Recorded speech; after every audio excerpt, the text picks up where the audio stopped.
The first thing Maren Cade noticed was that the sand didn't sit right. She'd been on Sigma Verata for 11 months, long enough to know how the silicon quartz mix settled after a storm, how it caught the pale orange light of the twin suns and held it like something alive. This wasn't that.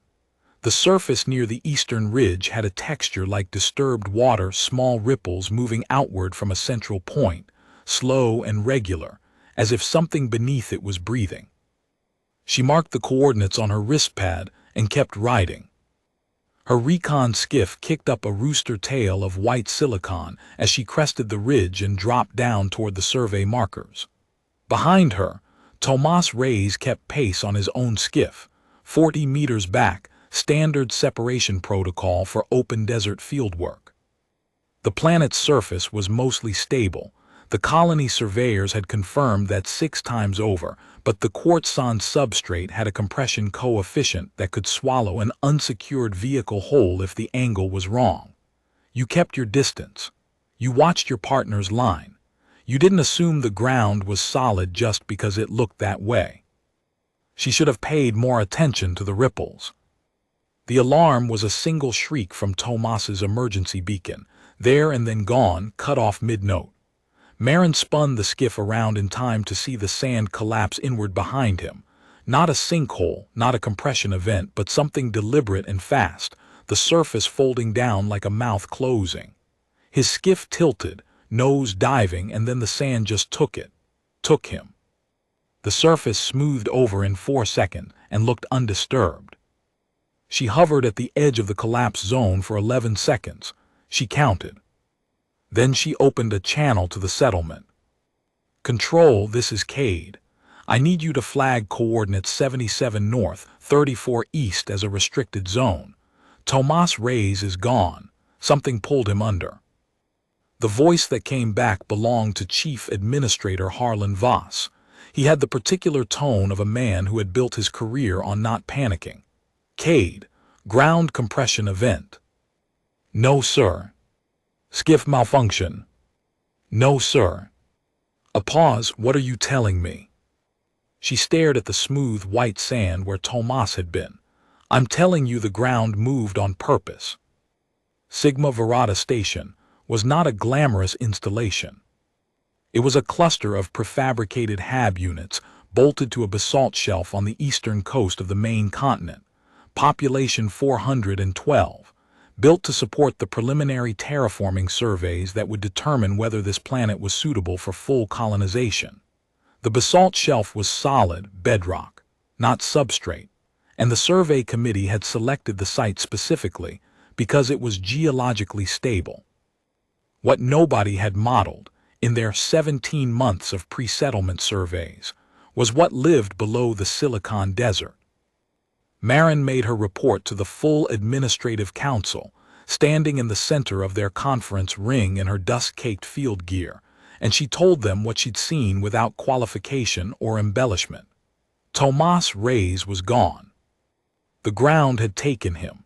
The surface displacement pattern was not consistent with any geological phenomenon in the survey database. Something organic had done it. Councilman Brett, who handled economic planning, was the first to speak when she finished. "The founding festival is in 6 days, he said. Maren looked at him. "I know. We have 1,200 additional colonists arriving in 4 days. The ceremony, the first land grants, the media package for Earth, all of it is scheduled." He spread his hands on the conference table like he was smoothing something down. "One incident, as tragic as it is, does not warrant." Tomas Reyes was 26 years old, Maren said. "I understand that. He was engaged. He had a sister in Auckland." Cade, Administrator Voss leaned forward. His voice had the quality of someone managing a situation. "We hear you. We do. But one unexplained incident with no body recovered, no evidence of what caused it, we cannot cancel or postpone a founding ceremony on this basis. The economic consequences alone. I want to send a ground team with seismic equipment to the eastern ridge," she said. and I want the desert sectors closed to civilian traffic until we know what we're dealing with. Voss looked at Brett. Brett looked at his hands. We'll close the ridge sectors, Voss said finally. That's a reasonable precaution, but the coastal areas and the festival grounds have been surveyed to bedrock. They're solid. The ceremony proceeds. She wanted to tell him that Tomas had been on surveyed ground too. She wanted to put both hands flat on the table and explain in very small words that the survey had not accounted for things that moved. But she had been making reports to administrators for 9 years, and she knew the specific texture of a conversation that was over. She filed her incident report. She requested the seismic team. She was told the seismic equipment was currently allocated to the terraforming division and couldn't be rerouted without an emergency declaration from the council. She left the conference room and went to find Decker Oren. Decker Oren was the oldest human being on Sigma Verada. He was 67 years old, built like a piece of weathered infrastructure, and he had been on the planet longer than anyone else, a holdover from the original survey team who had simply never gone home. His official title was Senior Terraforming Consultant, which was the administration's polite way of saying that he knew things they didn't fully understand, and they were slightly afraid of him. His workshop was in the lowest level of the basalt shelf installation, full of equipment that looked like it had been assembled from spare parts over several decades, which it had. When Marin found him, he was bent over a long-range seismic reader, studying a graph that ran across 3 separate screens. He didn't look up when she came in. "Your man Ray's," he said. "Eastern Ridge, Sector 77 North. You were already tracking it." "Been tracking anomalies out there for 4 months. He finally looked up, and his face had the expression of a person who has been waiting for someone to come talk to them for a very long time. "Subsurface displacement signatures. Rhythmic, organic pattern, not geological. I filed 3 reports." "I didn't see them." Council marked them as low priority. Preliminary survey data inconclusive. He said it the way you quote something stupid back at the person who said it. "I asked for a deep-bore seismic array. Budget line item rejected." Marin moved to the screens and studied the graphs. The signatures were clear once you knew what you were looking at, not the jagged random lines of seismic activity, but smooth curves with a biological regularity, the up and down of something moving through the substrate the way a dolphin moves through water. Rising, diving, rising again. "How big?" she asked. "Based on displacement volume." He pulled up a secondary screen. "Main signature, somewhere between 4 and 7 meters, but there are smaller ones." He paused. "A lot of smaller ones." She counted the signature lines on the screen. She stopped counting at 11. "They're attracted to vibration," Decker said. "Surface vibration specifically. I've been correlating the movement patterns they cluster near high-traffic areas. Skiff routes. The terraforming drill sites." He tapped the screen where the signatures clustered thickest. "The festival grounds." She stared at him. "I know," he said. The second death happened on the night before the off-world colonists arrived. A water systems technician named Grau was running a routine check on the coastal pipeline, alone, at the edge of the designated safe zone. He was 40 meters from the basalt shelf when the sand took him. His tool kit was found the next morning, sitting on the surface like he'd set it down gently, which was the part that stayed with Marin later. How neat it was. How completely unbothered the planet looked. Administrator Voss gave a statement to the station population. Unexplained incident. Ongoing investigation. All personnel to exercise caution in unsurveyed substrate areas. The festival preparations would proceed. The 1,200 colonists arrived on schedule, disembarking from the transit shuttle in their clean clothes and their optimism, blinking in the orange sunlight of a new world. They were farmers and engineers and teachers and doctors. They had won their place in the settlement lottery after years on waiting lists. They had sold things, given up things, said goodbye to people. This planet was the next chapter. The festival grounds, a broad flat expanse of compacted white silicon on the windward side of the basalt shelf, chosen for its clear views and photogenic horizon, were decorated with lights and speaker arrays and a temporary stage. Marin stood at the edge of the festival grounds on the morning of setup day and looked at the sand. It looked perfectly still. She pressed her boot down on the surface and felt it compact the way it should. She dug her heel in and the substrate held. She walked 30 feet out from the edge of the basalt shelf and crouched down and pressed her palm flat against the silicon quartz surface and held her breath and waited. Nothing. She pulled out her wrist pad and opened the frequency channel she'd established with Decker's seismic reader. You got anything near the festival grounds? His voice came back dry and careful. Not right now. Signatures are quiet in that sector, but they've been quiet before. Before Grau. Before Grau, he confirmed. She walked back to the basalt shelf. Behind her, the setup crews were driving stakes into the festival ground to anchor the speaker arrays. Each impact sent a small, regular shiver through the surface. She thought about what Decker had said, about vibration. She went back inside and started calculating. The founding festival was supposed to be the best night Sigma Verada had ever seen, and for the first 2 hours it was. 1,200 newcomers and 400 station residents gathered on the festival grounds as the twin suns dropped to the horizon, and the sky went the deep amber color that made everyone who'd ever stood under it understand why people signed up for colony missions. The speaker arrays were running at full output. Music, speeches, the recorded sound of crowds from Earth playing softly underneath everything like a memory of what home sounded like. Children were chasing each other through the outskirts of the crowd. Someone had set up a bonfire on a basalt plate at the edge of the grounds, and the light of it caught the silicon quartz surface and made it sparkle. Marin stood near the eastern perimeter with Decker. They were both holding handheld seismic readers that Decker had built from survey equipment. She had tried one more time, that afternoon, to get the council to move the festival to the interior of the basalt shelf complex. Voss had listened to her with the patient expression of a man who has already made his decision.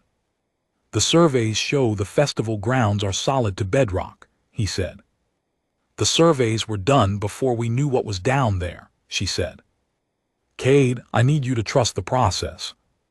She trusted the process so much, she was standing at the perimeter of the festival grounds with a seismic reader, watching. For the first 2 hours the reader was quiet. The signatures, when they appeared, were distant, edge-of-range traces that could have been anything. Then the music reached its peak. She felt it before she saw it. Not through her boots, not through the reader, but through some older part of her brain that was still wired to detect the specific wrongness of a ground that had decided to stop cooperating. A ripple in the sand at the far edge of the lit area. Small. Fast. Decker. I see it. Then 3 more converging. She was already moving, already screaming into her comm, before the first scream came from the crowd. She would not think too carefully later about the minutes that followed. Not because they were too terrible to hold, though they were, but because memory of chaos is not a single continuous recording but a series of fragments, and what she remembered was fragments. A woman in a yellow dress at the edge of the crowd. The sand rising in a fast smooth bow wave and then breaking. The speaker towers swaying as the substrate shifted, and people not understanding yet why the ground was moving. Decker's voice in her earpiece, flat and urgent, get everyone onto the basalt only. 30 seconds. Children she grabbed without thinking and passed backward toward the shelf. A man she recognized from the terraforming crew running full speed and then simply disappearing, the sand swallowing him mid-stride without a sound. She ran. The basalt shelf access ramp was 40 meters from where she had been standing, and it was the longest 40 meters she had ever run, the sand shifting under her feet in a way that felt intentional, yielding, and then firming, as if something beneath was tracking her and toying with the timing. She didn't let herself think about that. She kept her knees high and her weight moving forward, and she didn't look down. She made the ramp. The basalt was solid under her boots. She spun and grabbed the arms of people behind her and pulled. When it was over, when the last people were on the shelf or in the interior and the grounds were cleared, she and Decker stood at the edge of the ramp and looked out at the festival grounds. The lights were still running. The music was still playing, tinny and absurd over the fractured landscape of disturbed sand. The speaker towers were dark shapes leaning at wrong angles. Of the 1,600 people who had been at the festival, they were still counting. She would not think about the count. She thought about the thing she had noticed, standing at the edge of the ramp, catching her breath. The creatures, she was calling them that now, had been calling them that in her head since the first ripple had been densest around the speaker towers. Not the people, the speakers. Vibration.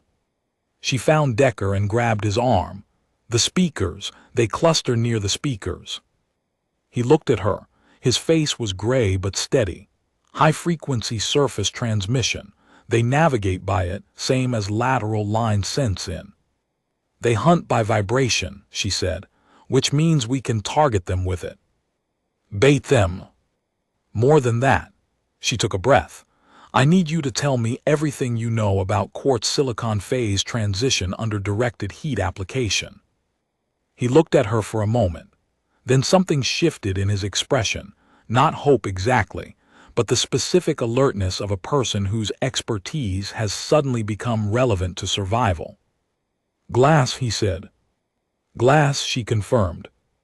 The plan was assembled over 4 hours in Decker's workshop, which now held 12 people around a table covered in equipment schematics and seismic readouts. Marin had not slept.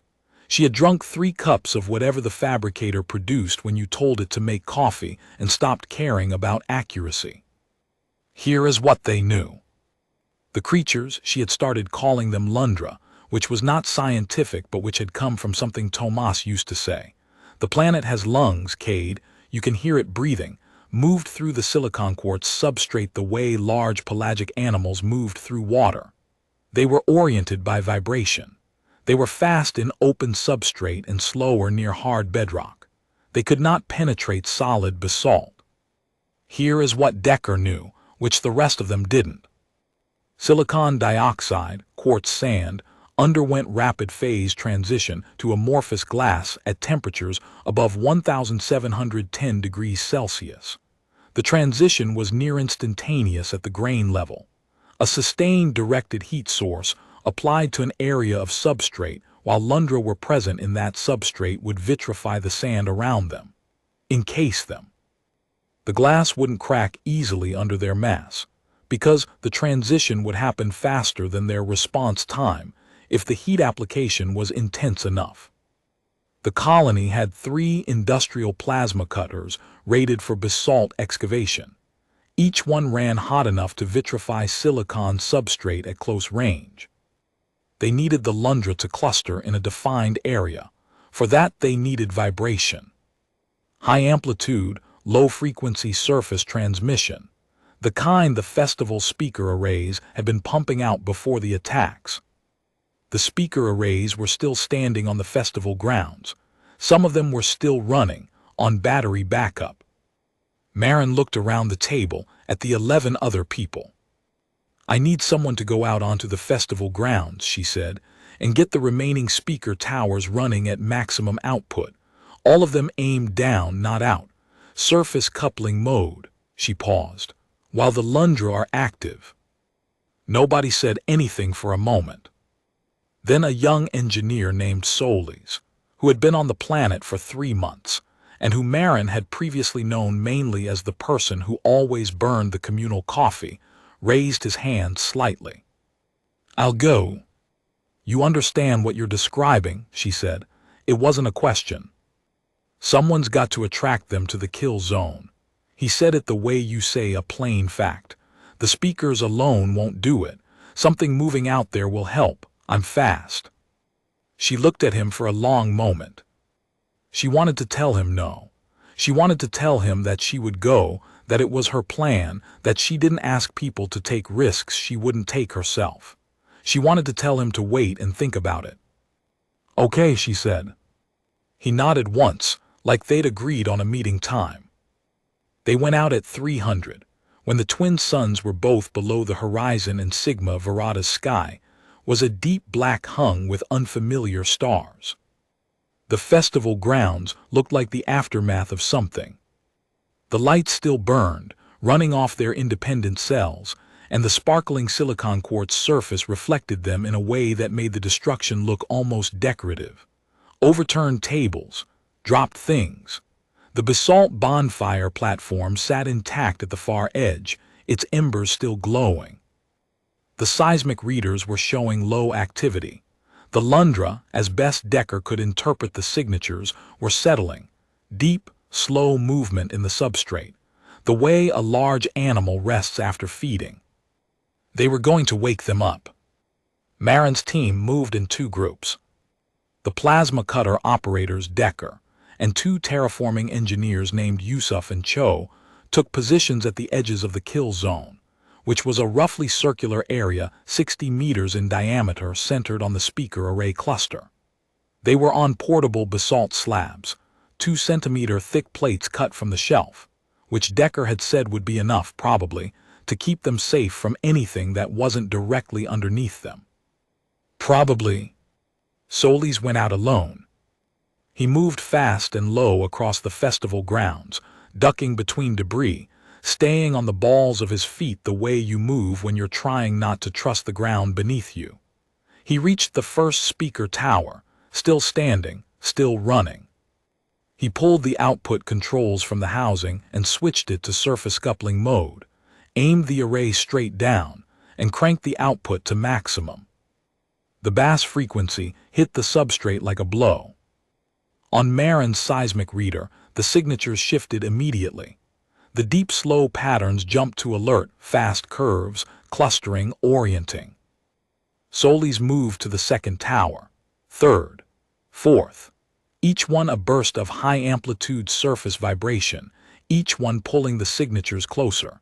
He was moving in a rough circle, the reader on his wrist showing him where the currents in the sand were turning toward him, and he adjusted his path to stay ahead of them, weaving between the convergence lines the way someone threads between cars on a highway. On the fifth tower he slipped. Just a stumble, his left foot caught a piece of debris, a folded table corner half buried in the disturbed sand, and he went down to one knee. His wristpad reader shrieked. A signature was directly beneath him, moving fast. Marin watched this from the perimeter of the kill zone and said nothing. There was nothing to say. Her hands were on the plasma cutter controls. She was not in position yet. Solis was up in 2 seconds, moving again, the sand behind him bowing upward in a fast ridge, something following the vibration of his footfalls, a bow wave of disturbed substrate tracking him across the grounds. He did not look back. She saw his mouth moving, and later, when she thought about it, she was fairly sure he was singing something. She never asked him what. He reached the 6th tower, the last one, and triggered the surface coupling at full output, and the whole array lit up simultaneously. 6 towers dumping maximum amplitude vibration directly into the silicon quartz substrate of the festival grounds. The sand came alive. 8 signatures, 10, 12 on her reader, all converging on the kill zone with the fast, urgent movement of animals that have found prey. The surface rippled and boiled in the reflected light of the festival LEDs, dorsal ridges breaking through.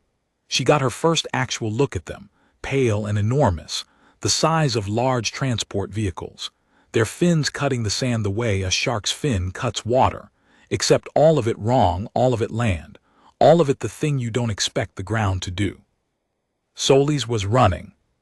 Marin keyed her calm, plasma cutters now. 3 beams hit the substrate simultaneously. At 1710 degrees Celsius, silicon dioxide does not gradually warm. It transitions. Grain by grain and then mass by mass, The substrate went from particulate to molten to solid glass in a wave that spread outward from each plasma cutter beam, and the Lundra inside the kill zone hit it like they'd run into walls. Sudden resistance where there had been fluid motion, the glass encasing around fins and bodies as the heat spread. She could hear them. That was the part she hadn't expected. Through the basalt under her boots she could hear them. Not screaming, nothing that human, but a deep subsonic resonance like a bell struck too hard, a frequency that traveled through solid rock and arrived in the bones of her chest as something close to grief. She kept the plasma cutter going. The substrate in the kill zone went opaque and then translucent, and then, as the beams moved and overlapped, clear. A field of glass, rough and bubbled at the edges, 60 meters across, and inside it dark shapes. Still, one of the shapes was much larger than the others. She didn't lower the cutter until the resonance stopped. When the twin suns came up, the festival grounds looked like a lake that had frozen mid-wave. Marin walked the edge of it in the early light, the glass warm underfoot where it met the basalt shelf, cooling toward the center. The shapes inside were dark and massive and perfectly silent. Decker walked beside her, his seismic reader showing flat lines across all frequencies. "How many?" she asked. 14 confirmed inside the matrix. There may be more further out, smaller ones, possibly juveniles. He paused. The signatures in the outer sectors are diminished, not gone, but the major nodes are here. She looked at the largest shape. 7 meters, maybe more. Pale and still inside the glass, its fins half extended like it had been reaching for something when the substrate locked. "The surveys were right," she said. "The festival grounds are bedrock." They weren't in the substrate under the grounds. They were in the substrate between the grounds and the eastern ridge. Decker's voice was the careful neutral of someone who has been proved right in the worst possible way.